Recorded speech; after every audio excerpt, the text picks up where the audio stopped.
Halo guys, perkenalkan nama aku Junita Nuriska dari Program Studi Pendidikan Sejarah Universitas Mula Warman. Hari ini aku akan membahas determinisme, posibilisme, dan adaptasi. Yang pertama akan kubahas adalah paham determinisme atau alam yang menentukan manusia. Nah, menurut paham ini, intinya alamlah dengan kekuatan penguasanya yang tanpa tembus pandang atau irasional akan menentukan manusia yang tinggal di wilayah tersebut, sehingga pemujaan terhadap kekuatan alam sangatlah berlebihan.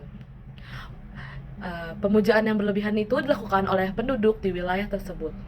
Nah, seperti pemujaan pada binatang, yaitu mitos seperti naga, bumi atau buaya terjadi di sepanjang sungai di aliran sungai Yangtze Kiang dan Huanghe di Cina, di alur sungai Nil di Mesir, dan di aliran sungai Indus, Gangga, dan lainnya di India. Demikianlah pula di lokasi berbagai daerah aliran sungai di Indonesia. Oke teman-teman, kita kan sudah membahas mengenai paham determinisme. Berikutnya kita akan membahas paham posibilisme atau alam yang menawarkan kemungkinan bagi manusia. Sebagai jawaban yang mengimbangi pendapat pertama, yaitu paham mengenai determinisme, atau biasa dikenal dengan sebuah paham determinisme geografis, dengan menganggap bahwa lingkungan alam atau geografis sebuah wilayah akan menentukan jalannya sejarah sebuah bangsa. Nah, paham determinisme geografis di dalam geografi dikenal pula dengan aliran antropogeografi yang ditokohi oleh Friedrich Ratzel, seorang geograf dari Jerman. Menurutnya, manusia dengan peradabannya adalah produk belaka dari lingkungan alamnya. Anggapan tersebut dalam zamannya mungkin benar dan sesuai dengan kenyataan alam, hubungan alam dengan manusia, dan sebaliknya. Tetapi, dalam abad ke-20 ternyata ketinggalan dan digantikan dengan aliran paham baru yang berasal dari Prancis yang dikenal dengan paham posibilisme, yang dipelopori oleh geograf Paul Vidal de la Beche, yang menyatakan bahwa alam itu tak menentukan. Ia hanya menawarkan berbagai kemungkinan kepada manusia. Terserahlah pada manusia menanggapi tawaran kemungkinan itu. Intinya, alam sekedar menawarkan berbagai kemungkinan untuk dimanfaatkan oleh manusia melalui senjata teknologinya.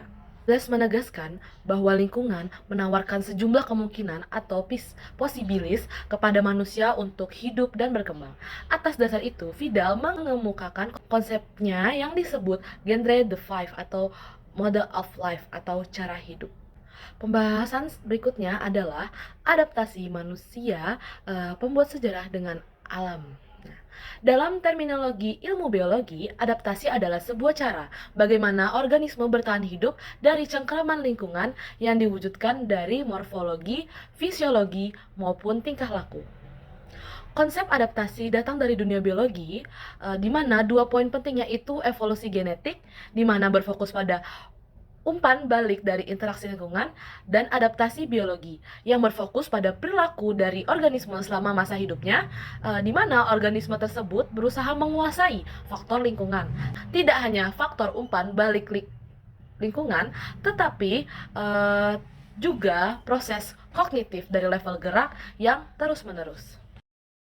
Adaptasi merupakan usaha manusia untuk menyesuaikan diri dengan tingkat, tempat, dan kondisi yang berbeda. Asumsi dasar adaptasi berkembang dari pemahaman yang bersifat evolusionari yang senantiasa melihat manusia selalu berupaya untuk menyesuaikan diri dengan lingkungan alam sekitarnya, baik secara biologis ataupun genetik maupun secara budaya. Daya adaptasi memerlukan proses belajar seumur hidup. Daya adaptasi muncul berkembang sejak masa anak-anak. Ada model-model konsep adaptasi yang pertama kali dikemukakan oleh Suster Kalistaroy pada tahun 1969. Nah, konsep ini dikembangkan dari konsep individu dan proses adaptasi seperti diuraikan yang akan aku bahas nanti. Nah, asumsi dasar model adaptasi Kalistaroy adalah yang pertama, manusia adalah keseluruhan dari biopsikologi dan sosial yang terus-menerus berinteraksi dengan lingkungannya. Nah, yang kedua, manusia menggunakan mekanisme pertahanan untuk mengatasi perubahan-perubahan biopsikososial.